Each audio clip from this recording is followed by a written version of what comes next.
ॐ भूर्भुवः स्वः तत्सवितुर्वरेण्यं भर्गो देवस्य धीमहि धियो यो नः प्रचोदयात्. ॐ शान्ति शान्ति शान्तिः. Namaste my dear friends, this is video number 2 on Sarasvati Upanishad. This video starts with Devta Prarthana, prayer for invoking the goddess. The sages now sing hymns in praises of goddess Saraswati in order to invoke her blessings.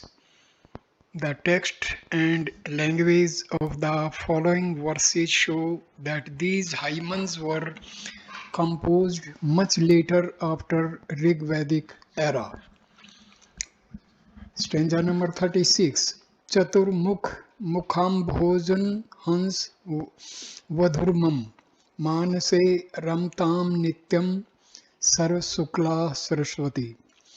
The power of energy vadhu of universal spirit, symbolized as swan full of pure white color light, Sarva Sukla, amidst the cluster Vana of four faces, Chaturmukh, symbolizing the knowledge of four Vedas, with beaming lotus face, Mukha Ambhos, may the goddess Saraswati always dwell in my mind.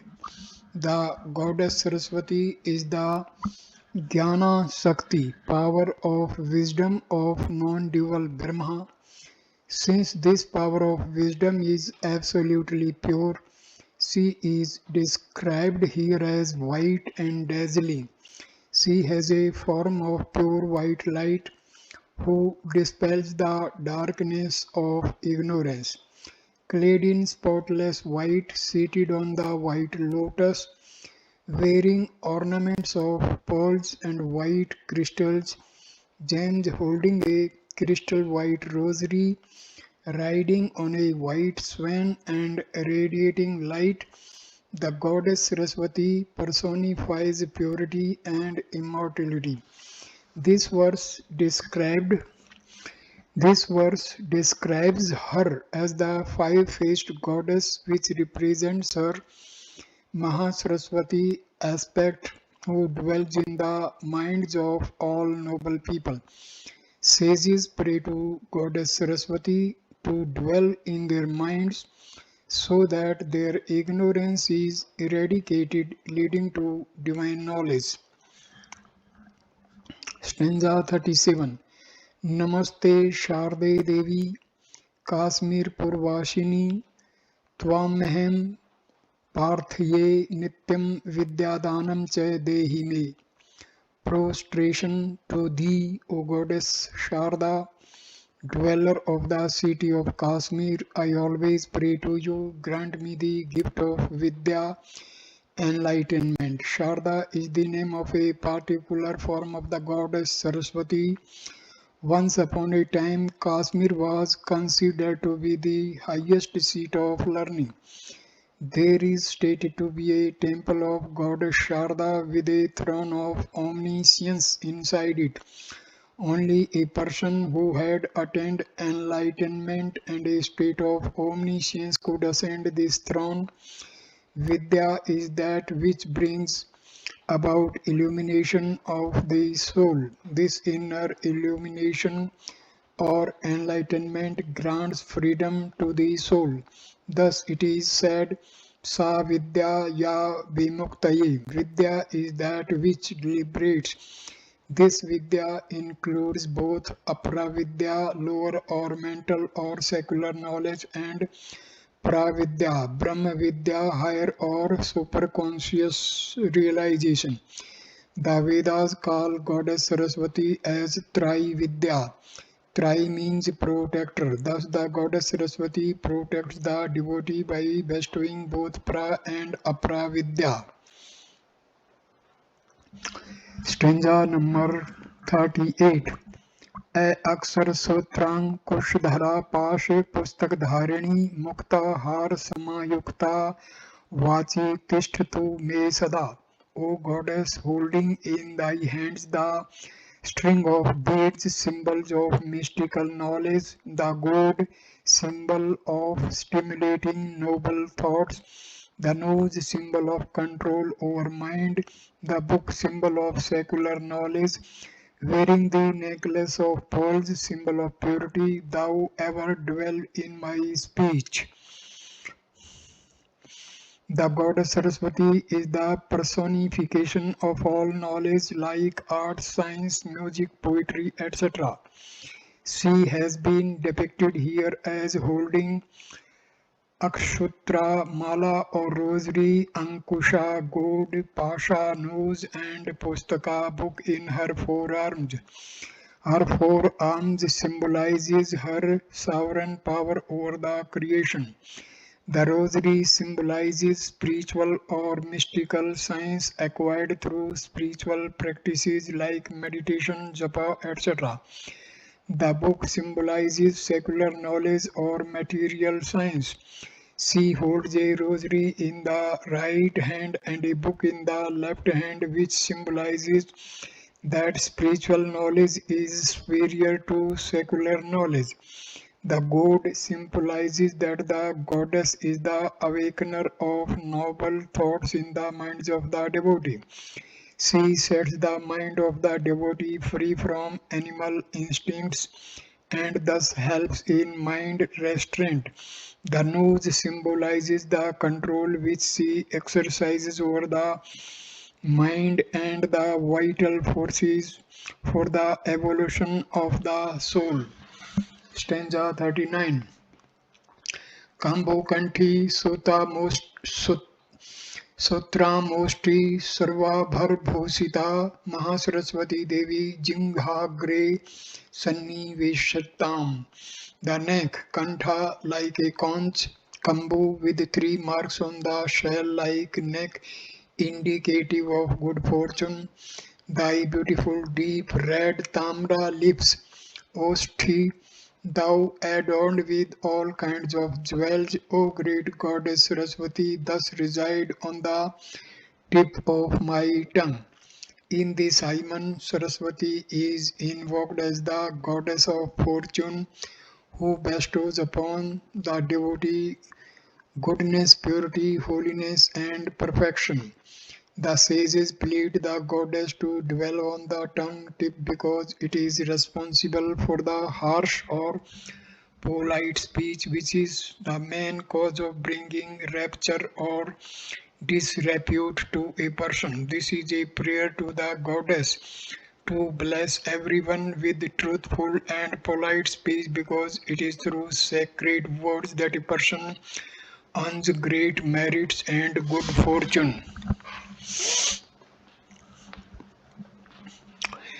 या श्रद्धा धारणा मेधा वाग्देवी विधि वल्लभा भक्ति जीवा गर्षदना समाधि गुणदायिनी.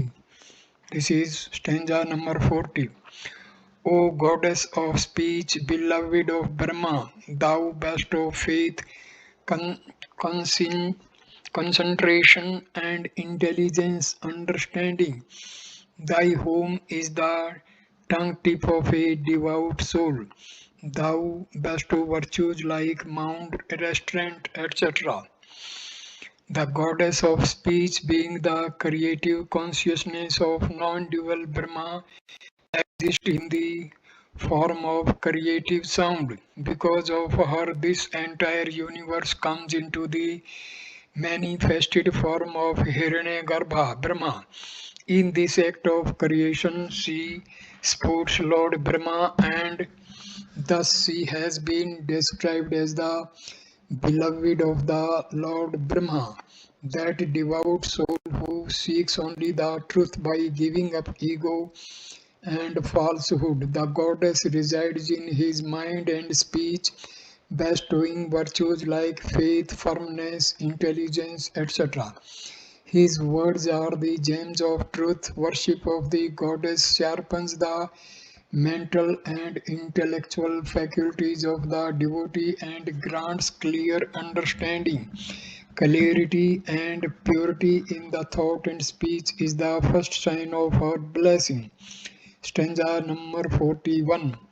Namami Yamini Nath Lekham Alankrit Kuntalam Bhavani Bhavasantan Nirvan Sudhadim.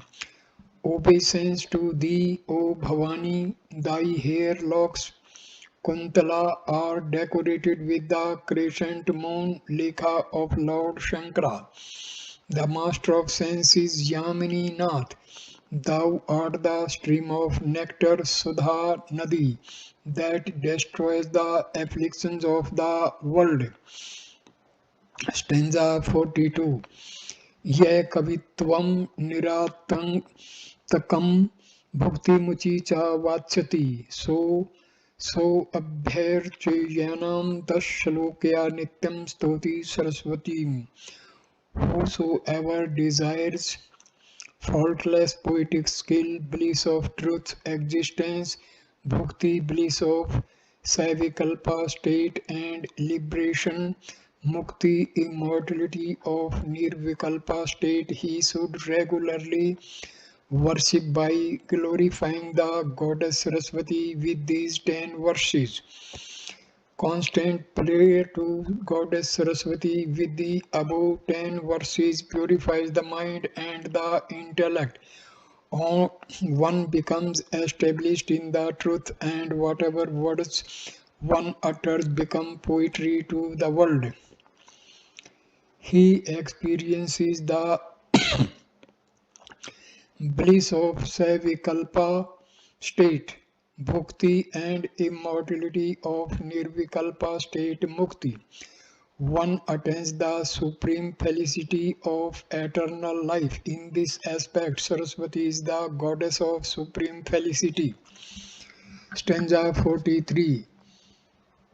Tassaivam satovato nityam sambharcha Sarasvatim bhakti shraddha abhiyuktasya shanmasat pratyato bhavet. He who thus constantly extols and worships the goddess Saraswati, to him who is endowed with faith and devotion, proof direct knowledge comes within 6 months.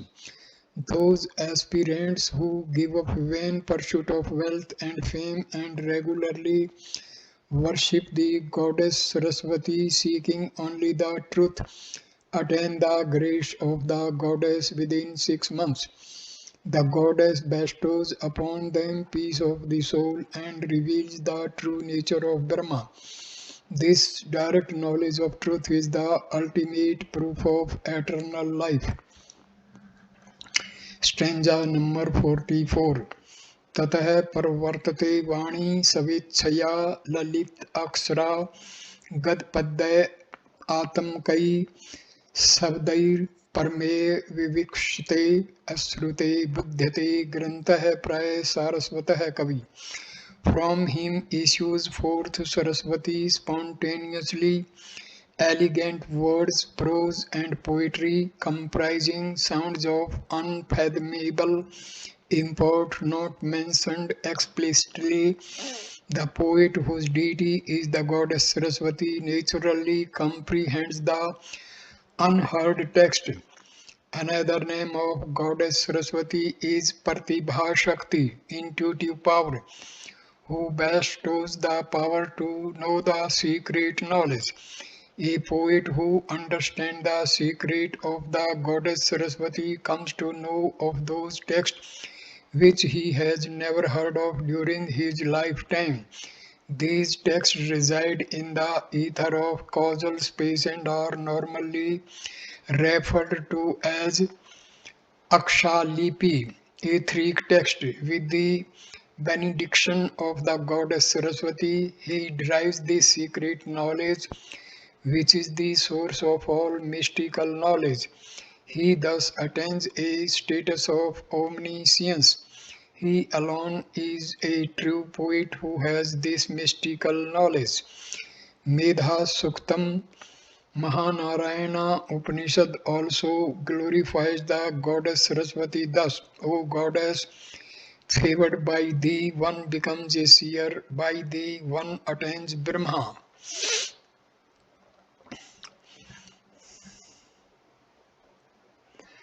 Purusha and Prakriti.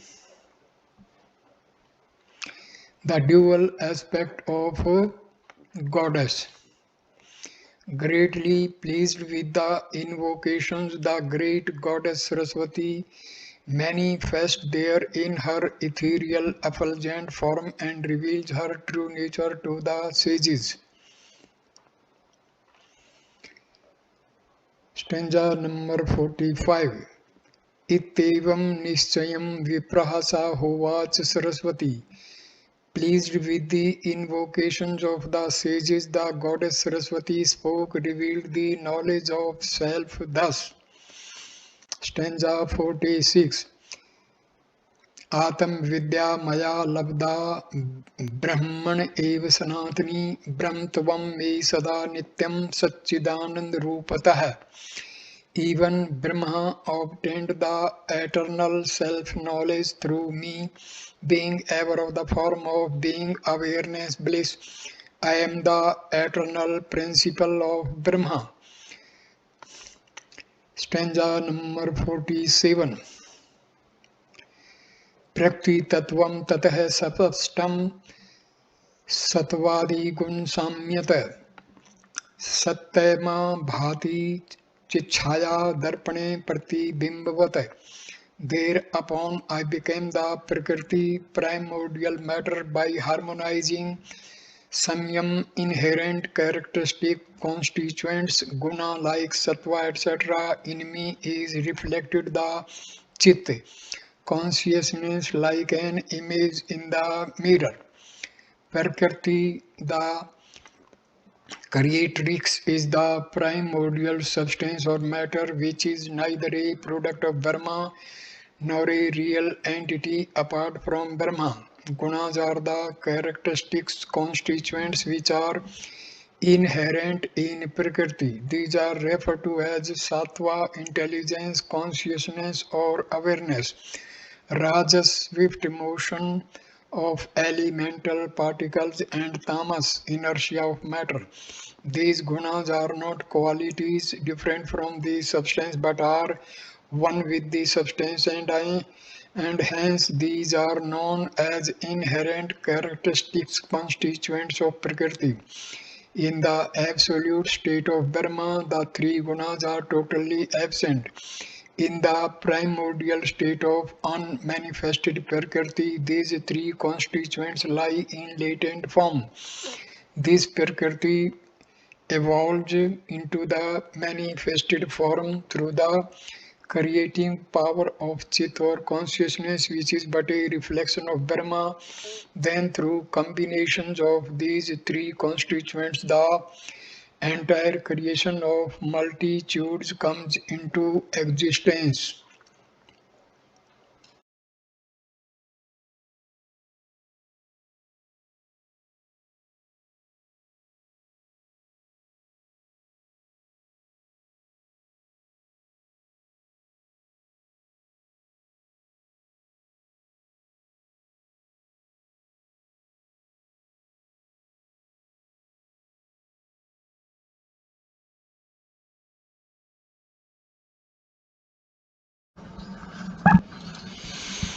Creation of multitudes comes into existence.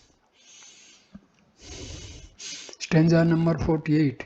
Ten chit pratibimben trivida bhati sa punah prakrte vichinnitaya purushottam puscham me.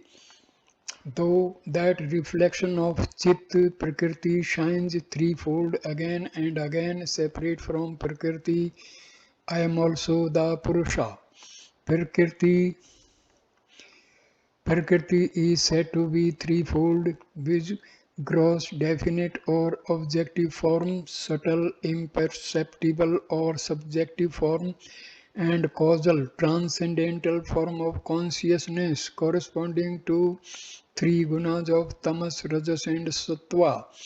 Purusha is said to be supercausal because it is beyond prakriti. The next three verses describe the appearance of Maya and Iswara in non-dual Brahma.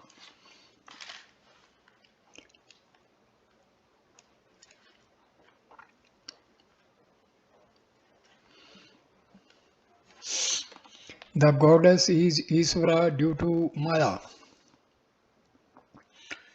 Brahma is beginningless and endless, Anadi, Anantam, and hence known as eternal. The next three verses describe the relationship between Maya and Iswara. Maya is the process of becoming, which is a conscious process. However, Maya derives its sentience from Brahma. In association with this Maya Shakti, Brahma appears as Iswara. It is Iswara who guides and controls Maya in the entire creative process. The goddess, who is the eternal principle of Brahma, appears as Iswara due to the effect of the Maya. Stanza 49. Shuddha Sattva Pradhanayam Mayayam Bimbito Hyujya hai. Sattva Pradhana Prakriti Mayati Pratipadyate. In the Maya, which is predominated by pure Sattva consciousness, is reflected the eternal unborn Sattva dominated Prakriti itself is known as Maya. When there is predominance of Sattva pure consciousness among the characteristics constituents of the Prakriti, it is called Maya. Maya is the process of becoming in which all matter, energy and sound exist in an undifferentiated or avyakta state. The whole of creation lies in Maya in a seed state during cosmic dissolution. This Maya is the material cause of the universe. However, this process of becoming needs some efficient cause to will and to control the creation. The next two verses mention that Iswara, who is the reflection of Brahma in Maya, is the inner controller of the process of becoming. He is efficient cause of the creation. Stanza number 50. Sa Maya Savvashopadhi Sarvajya se Iswarasya hi Vashema Yatau Mektvam Sarvajyatvam Chaitasyatu. That Maya is the appearance subordinate to omniscient Iswara for lordship over Maya, oneness and omniscience belonging to him, Iswara alone. Shakta Upanishad says no Maya as prakriti and Brahma associated with Maya as the great Iswara. This Maya is the causal body of Iswara and under his control. Iswara is the efficient cause of the universe who guides Maya in the entire creative process. Iswara is called omniscient because Brahma as pure spirit has no creation and hence no cognition of it. Stanza 51. Satvikvat smastitvat sakshitvat jagtamapi jagat kartum cha chanatya kartum mishate yasa iswar ityuktah sarvagyatvadi bhirgunah. He who is of the nature of Sattva consciousness, Samasti collectiveness, Sakshi witness of the universe, who holds the power to make or unmake or otherwise create universe, is the Lord of the universe, having virtues like omniscience, etc. Dual nature of Maya. The previous three verses describe the appearance of Iswara in non-dual Brahma, who is the efficient cause of the universe. The next five verses describe the world of duality created by Iswara and Jiva, who are but the different appearances of Brahma because of Maya. Stanza number 52. Sakti dvam hi maya ya vikshepa virti rupakam. Vikshep Shakti lingadi brahmandatah jagat sarjit. Maya has the dual potencies of projection, vikshepa, and concealment, avirti. The power of projection creates the entire subtle universe or Hiranyagarbha and the gross universe or Viraj. During cosmic dissolution, void verse 47, the three characteristics constituents which sattva, rajas and tamas exist in equilibrium state. Because of reflection of Brahma in this equilibrium state,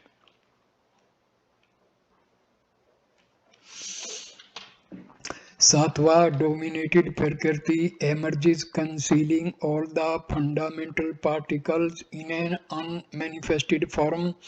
Void verse 49. The willpower of iswara starts the action of vikshepa shakti. This is Rajas dominated prakriti where space and time emerge because of the fast motion of fundamental particles under the force of projecting power. Vikshepa Shakti. This movement generates strong and weak nuclear forces which creates gross and subtle worlds through various combinations. In Vedanta, the projecting power is said to be preceded by the veiling power. However, here it has been described in the reverse order. The next verse shows the effect of veiling power under the influence of tamas or inertia.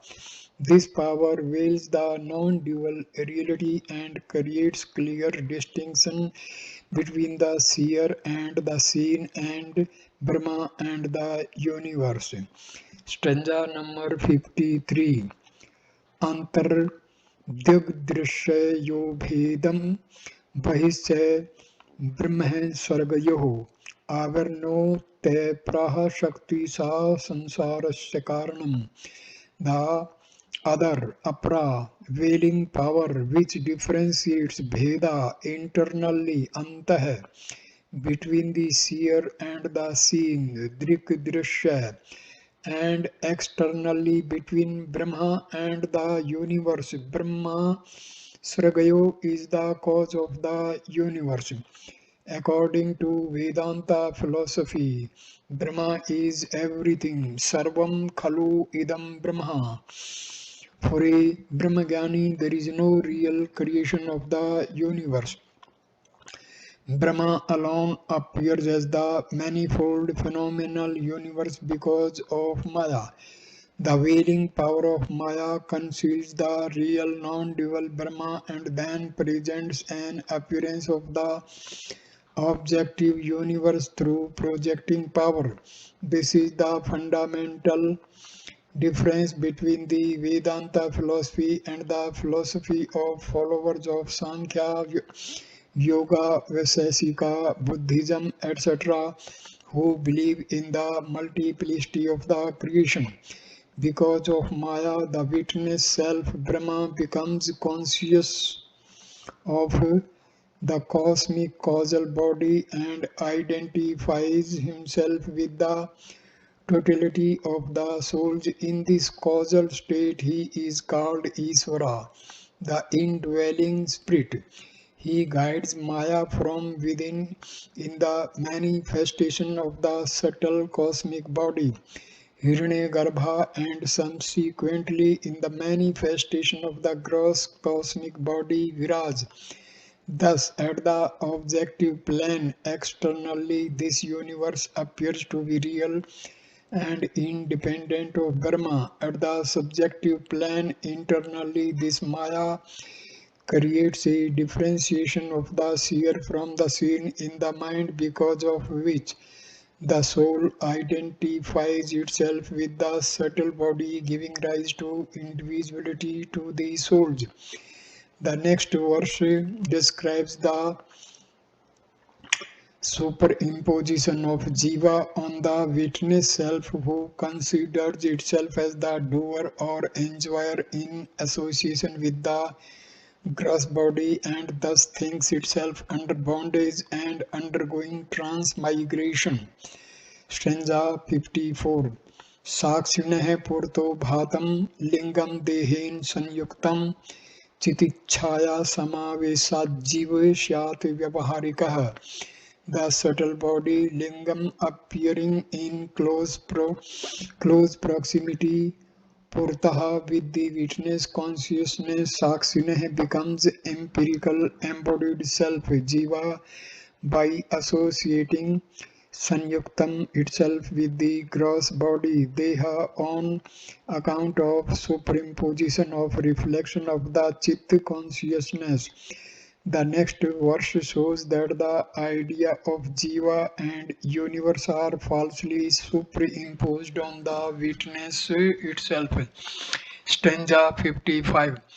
Asay Jivatvama Propat Sakshine यवभाषते आवर्तौ सो तो विनिष्टायां भेदे भाते पयाति ततः तथा सर्ग ब्रह्मण्योश्च भेदवाम वर्ते तिष्ठति. Superimposition of jivahood an atom on atom appears even in the witness consciousness. This differentiation of appearance of the jiva in Atma also ceases once willing power is destroyed. Similarly is the willing of Brahma through creation of multitudes. Stanza 56 and 57. या शक्ति द्वासव्य विकृतत्वेन भासते अत्राप्यवर्ति नाशेन विभाति ब्रह्मण सर्गयोः भेदस्तयो विकारः स्यात् सर्गेण ब्राह्मणी कंचितः.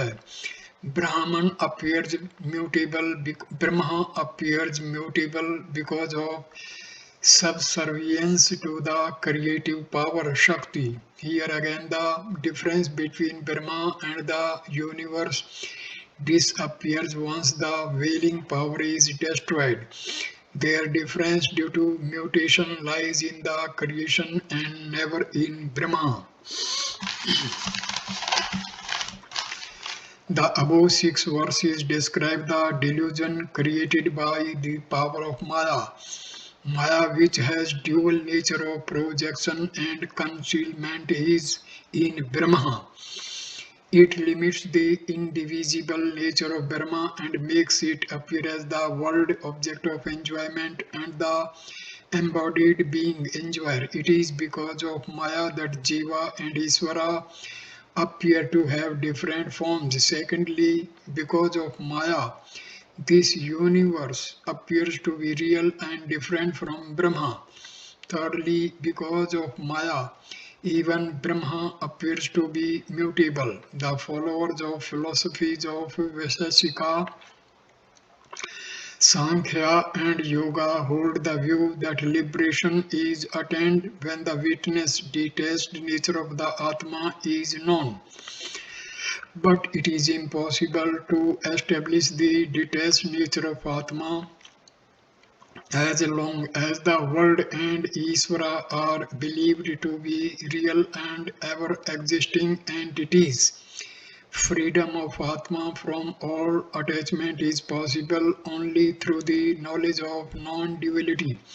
Thus, the fundamental real principle is non-duality, and the highest goal of life is the realization of non-duality. Now, therefore, commences the prescription for realization of non-duality by overcoming Maya.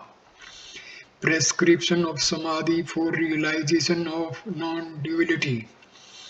The great goddess of knowledge, having bestowed the purity of mind and intellect, now shows the ways to overcome this dual nature of Maya and realize one's own true nature as Brahma. It is only a pure mind free from all impressions of the world which can remain absorbed in its own true nature. that samadhi, which follows after purity of the mind, is the chief means for realization of non-dual Brahma. Samadhi can be effective in the realization of non-duality only if all the impressions are effaced from the mind. Therefore follows the prescription of effacement of all worldly impressions associated with name and form. Stanza 58. अस्ति भाति प्रियं रूपं नाम चेतयं Jens पंचकम आदम त्रियं ब्रह्म रूपम जगत जगत रूपम ततो दिव्यम. There are indeed five factors: viz, asti, existence; bhati, effulgence; priyam, benevolence; rupam, form; and nama, name. The first three belong to Brahma and the other two constitute the world.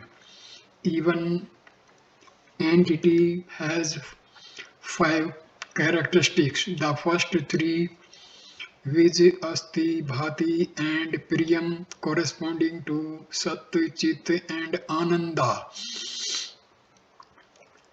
are present in all entities, being one with the Brahma. The other two, which name and form make one entity, differ from another. These two constitute the world of multiplicity. It is not enough if one has faith in non-duality. One must cast aside all names and forms which constitute multiplicity and constantly practice samadhi in order to enliven the face. Stanza 59. Upekshay nam rupe dve satchidanand tatparah samadhim sarvada kuryad dirde vatheva bahi. Discarding the two, which name and form, be intent on the sat, asti, chit, bhati, ananda, priyam. Always practice samadhi, uninterrupted meditation within the heart or without.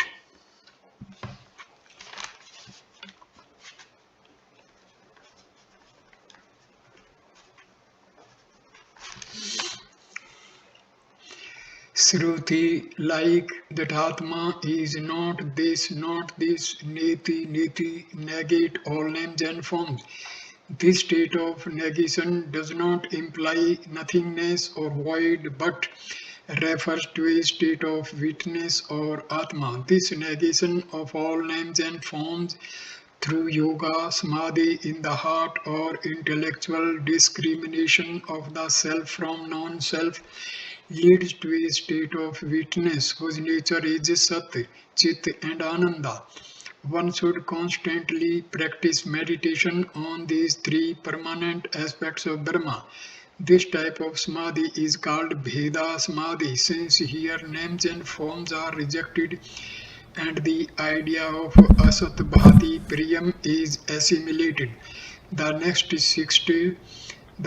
six verses describe the two types of samadhi, which is Savikalpa and Nirvikalpa, that should be practiced by the seekers of truth of non-duality. Savikalpa is again described here as twofold.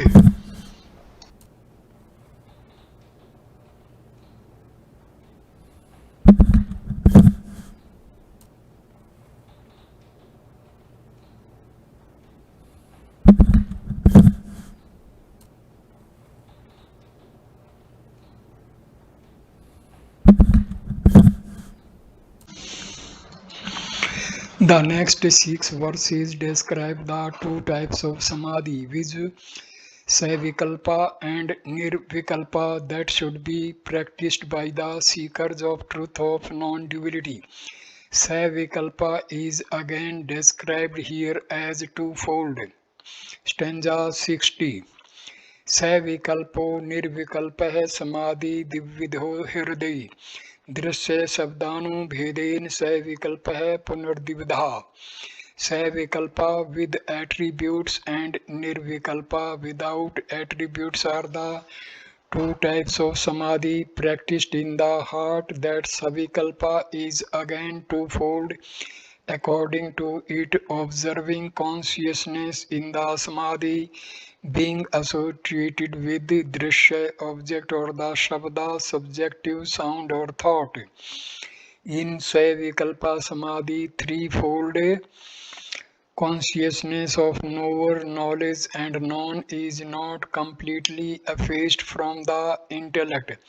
Here, the intellect remains in a latent state, being identified with the causal body. This Savikalpa is an initial state of Samadhi which becomes mature in the Nirvikalpa Samadhi. In Nirvikalpa Samadhi, the threefold consciousness of knower, knowledge, and known is completely eliminated and the function of the intellect ceases completely. Here, the mind becomes one with the supracausal body. In Savikalpa Samadhi, diversifying faculties of the intellect becomes inoperative by realizing the witness self subject as different from the seen object. Here the witness of self is perceived as pervading all objects. Alternatively, the illumined intellect can negate all superimpositions on the self in the realm of pure consciousness and remain detached from all the attributes. This samadhi is always associated with the luminous discriminative ideas like I am detached, etc., which is of the nature of illumined thoughts. These pure and luminous thoughts originate from the subtle Pashanti and superfine grade para of sound is Shabda. Stanza 61. Kamadya chitagga drishya sakshi tven chetanam ध्याये दृश्य अनुविद्यो यम samadhi se vikalpa hai. Desires are Kamadhya are objects that belong to the mind. Chitagga, practice of meditation on consciousness as their witness. Tat Sakshitvena is Savikalpa Samadhi conforming anuvid to the object. In this type of Savikalpa, as these desires are the objects of intellect becomes passive to an desire all desires as these desires are the objects of the mind. It is the mind that hankers after the objects of desire and not the consciousness. When the soul enters into the increasing depth of consciousness in the heart through extreme dispassion, it goes beyond the desire mind. The soul then becomes a witness of all the desires of the mind. Here all the desires are considered as objects different from the true nature of the being.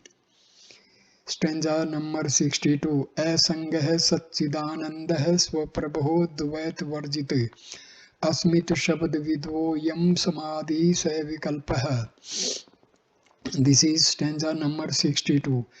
I am free from worldly desires. I am of the nature of being, awareness, bliss. I am self-effulgent. I am bereft of duality, etc. is the discipline of Savikalpa Samadhi conforming to subjective sound. In this type of Samadhi, the intellect becomes passive to the sense perception by the power of discriminative knowledge. When the soul recedes into the increasing depth of the heart, it hears the subjective sound through suprasensory faculties.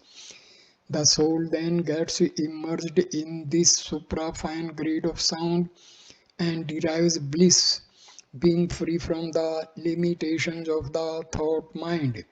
Here the sadhaka enters into the samadhi through the efficacy of the sharp discriminative knowledge and identifies himself with the subject or pure consciousness. This plane of pure consciousness unfolds the infinite wisdom of prajna.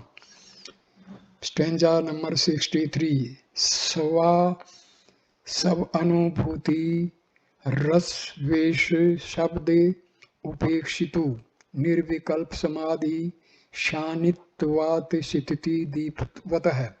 But by becoming indifferent upekshaya to objects and sounds on account of complete absorption avesha in the bliss rasa of realization of the self, sava anubhuti, the mind remains sayat, steady in nirvikalpa samadhi like unflickering flame of a lamp, deepavat in windless place, nivat sitata. When the mind gives up all the ideas of object and subject, it enters into Nirvikalpa state on account of the complete absorption in the bliss of the self.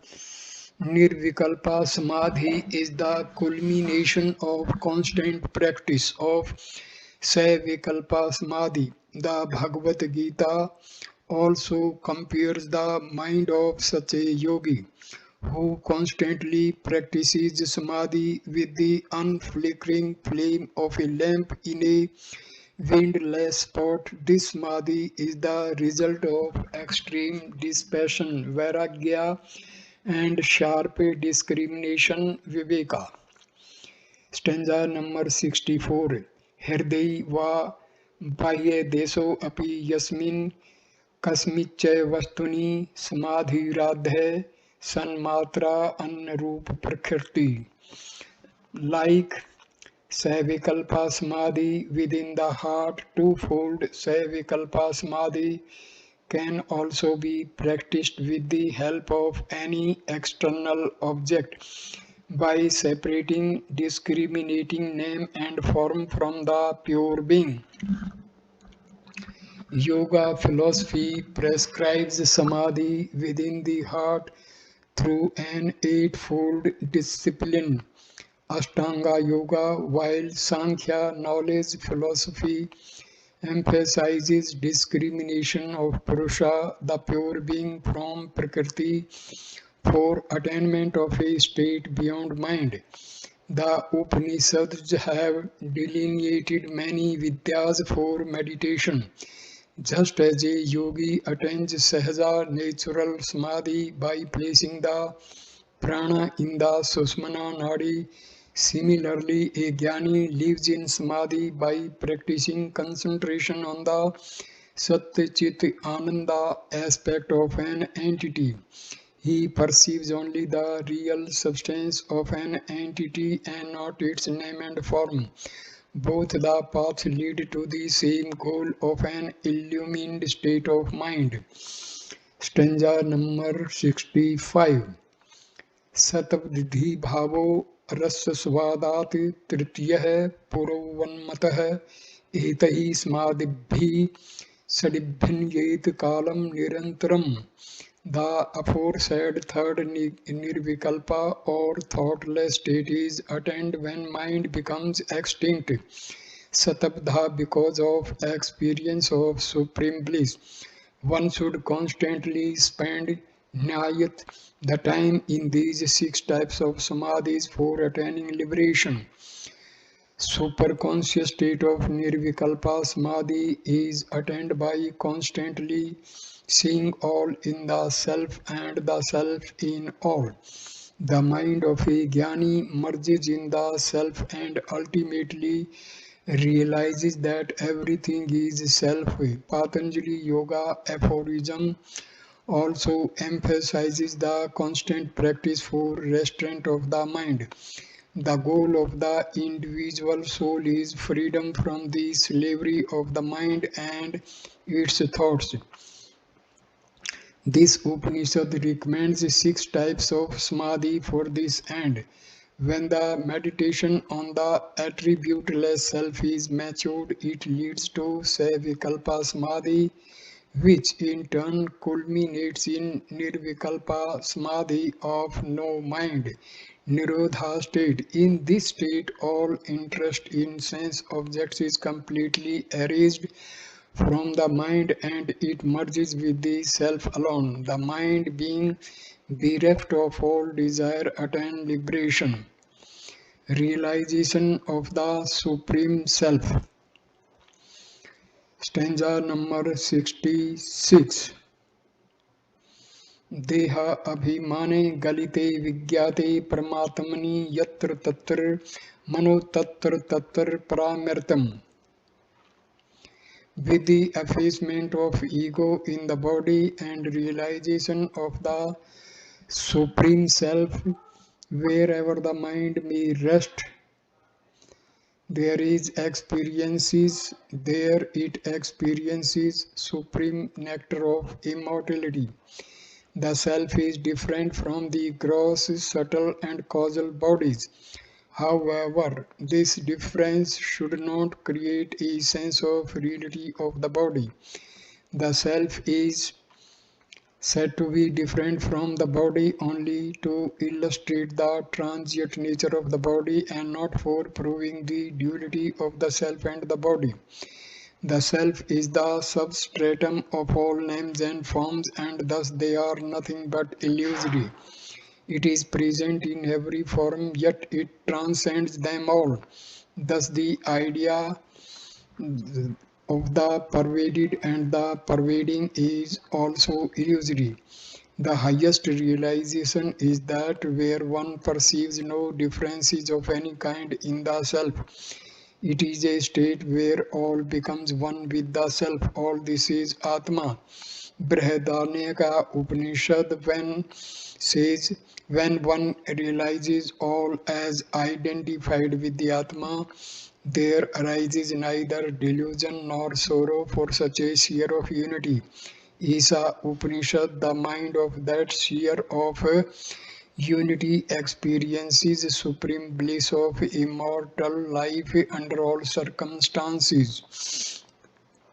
Stanza 67. Vidyate hridaya granthi chadante sarvasansaya akshiyante chase karmani tasmin drishti pravare. The note of the heart, desire clinging to one's heart, is rent asunder. All doubts are obliterated. All karmas, three types of karma, viz.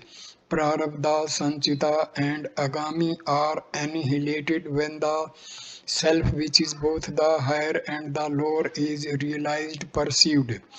This sloka is also found in the Mandaka Upanishad, which shows the efficacy of the supreme knowledge that ensues from the realization of the attributeless self. The self has to be realized in its fullness everywhere, both as lower manifested and higher transcendental. In the highest state of realization, all differentiations like lower and higher, interior and exterior, etc., cease to exist. Therefore, the next sloka mentions that even the differentiation of Jiva and Iswara is illusory.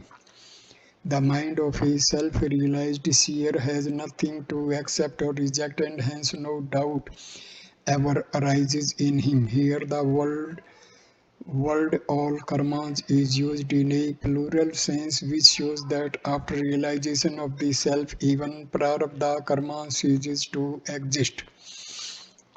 Stanza number 68. Mai jivat mi shatvam kalpitam vastuto nahi iti yastu vijanati se mukto natrishansya itupanishad. This is stanza 60. State of Jiva, individual soul, and Iswara, super soul, are all imagination of mind and do not exist in reality in me. He who knows this truth is verily free. There is not even the least doubt in this. This is the Upanishad. This may be said to be the ultimate conclusion of this Upanishad.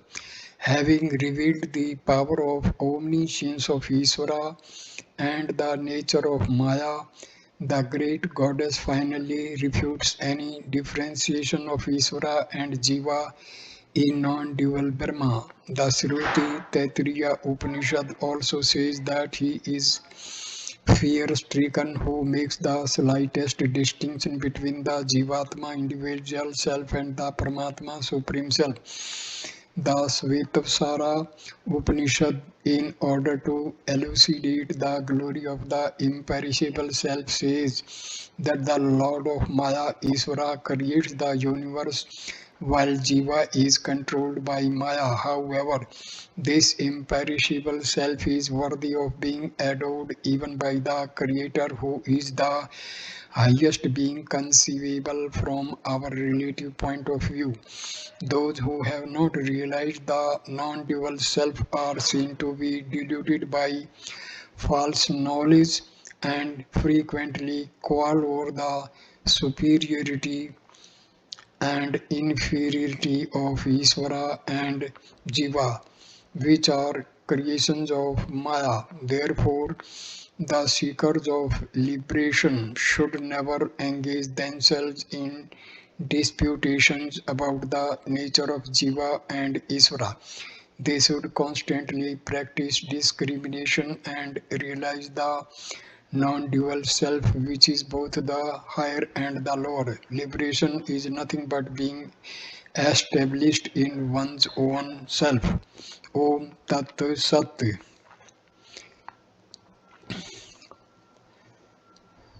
So this way, this Upanishad is completed.